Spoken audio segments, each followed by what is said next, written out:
ولیوں کی محفل میں ولیوں کی اجازت کے بغیر آپ نہیں جا سکتے ہیں. اجازت کے بغیر جائیں گے تو پھر وہی حال ہوگا کہ جب سرکار غوث اعظم خطاب فرما رہے تھے، ایک پرندہ گزر رہا تھا. اس وقت جب آپ خطاب فرما رہے تھے پورا وہ پرندہ جل کر کے راکھ ہو جاتا، کیونکہ جلال کے عالم میں سرکار غوث اعظم جل کر راکھ ہو جاتا.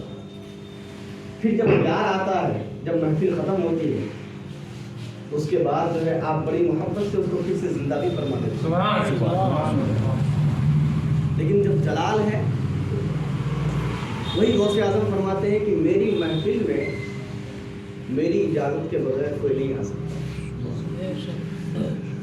میری محفل میں جب غوث کی محفل میں کوئی اجازت کے بغیر نہیں آ سکتا ہے، تو غوث کے آبا و اجداد کی محفل میں،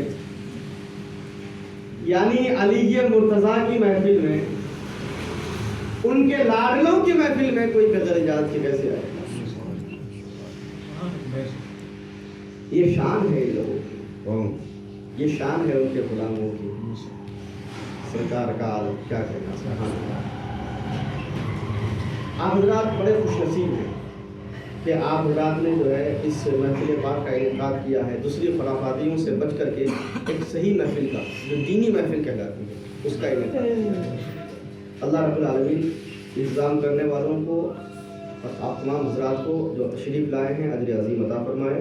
ہمارے علماء اکرام کو اللہ تعالیٰ سلامت رکھے. حضرت مولا علی کرم اللہ تعالیٰ وجہ الکریم فرماتے ہیں کہ دور کے حساب سے کام کرو. جس دور میں جس چیز کی زیادہ ضرورت ہو، اس کے مطابق اس چیز کو حاصل کرو. اس کا مطلب ہرگز یہ نہ نکالیں کہ اس دور میں برائیوں کا جو بازار گرم ہے تو ہم بھی ان برائیوں کو سیکھنے میں لگ جائیں. اس کا مطلب یہ نہیں ہے. اس کا مطلب یہ ہے کہ آج کے دور میں جس طریقے سے دین کی خدمت ممکن ہو، اس اعتبار سے پہلے دین کی خدمت کے لیے اس طریقے کی محفلوں کا انعقاد نہیں ہوتا تھا. لیکن آج کل لوگوں کے پاس اتنا وقت نہیں ہوتا ہے. وہ کم از کم انہی دینی محفلوں میں تشریف لا کر کے کچھ دین کی باتیں سیکھ جاتے ہیں جو انہیں زندگی میں کامیاب و کامران کرنے کے لیے ہوتی ہے. آپ کی زندگی بھی کامیاب رہے گی، آپ بھی کامیاب رہیں گے. لیکن شرط یہ ہے کہ آپ صحیح طور پر مضبوطی کے ساتھ اللہ والوں کے در کو اس طریقے سے تھام لیجئے کہ زمانہ ایک طرف ہو جائے. آپ کو اس دربار سے الگ کرنے کے لیے زمانے کی گردشیں آپ کو اس در سے دور کرنے کے لیے ہزاروں سازش کرنے لگ جائے. زمانہ آپ کے خلاف جو ہے اعلان جنگ کرتا ہوا نظر آئے، لیکن اس وقت بھی آپ کے منہ پر، آپ کے زبان پر کسی اور کا نعرہ نہیں، کسی اور کا نام نہیں، بلکہ انہی اولیاء اللہ کا نعرہ ہو جو نعرہ آپ نے پہل سے لگایا. جب ایسی عقیدت آپ کے دل میں ہوگی، جب ایسا جذبہ آپ کے دل میں بیدار ہوگا، تو یقیناً وہ آپ کی زندگی بھی کامیاب رہے گی، آخرت بھی. نعرہ تکبیر، نعرہ رسالت، نعرہ غوث، مننیہ رحمت اللہ علیہ، نعرہ تکبیر، نعرہ رسالت. جنید بغدادی رضی اللہ تعالیٰ غوث اعظم سے تقریباً 200 سال پہلے کے بزرگ، تقریباً 200 سال، وہ ایک محفل میں خطاب فرما رہے تھے. خطاب فرماتے ہوئے اچانک خاموش ہو جاتے ہیں، غش کے عالم میں چلے جاتے ہیں. وہ بزرگوں کی باتیں ہیں. میں نے سوچا بزرگوں کی محفل ہے تو کچھ بزرگوں کی باتیں سناتا ہوں. غش کے عالم میں حضرت جنید بغدادی پہنچ جاتے ہیں اس عالم میں، اور اس وقت جو ہے آپ فرمانے لگے، سب لوگ محفل میں ہیں، اسی عالم میں آپ غش میں چلے گئے. سب لوگوں کے درمیان آپ فرما رہے ہیں، میری گردن پر حضور آپ کا کرم.